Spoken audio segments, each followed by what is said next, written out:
আসসালামু আলাইকুম ওরহমতুল্লাহ। সুন্নি আকীদা ইউটিউব চ্যানেলে আপনাকে স্বাগতম।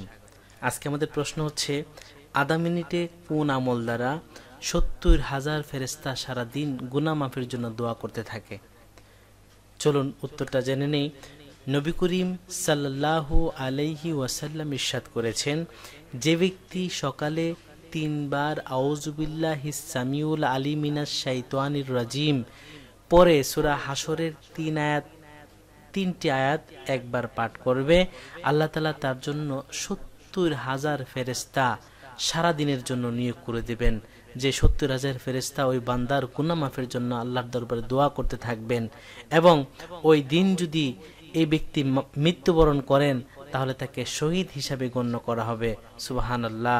আবার এরকমভাবে যদি সে রাতে আবার সন্ধ্যাকালে এই দোয়াটি পাঠ করে, তাহলে সারা রাত্রির জন্য ৭০,০০০ ফেরেশতা নিয়োগ করে দেবেন, এবং সে যদি মারা যায় রাতে শহীদি মর্যাদা দান করবেন। সুবহানাল্লাহি ওয়া বিহামদিহি, আল্লাহু আকবার। আল্লাহ রাব্বুল আলামিন এই আমলটা করার জন্য আমাদেরকে তৌফিক দান করুন। আমিন আমিন।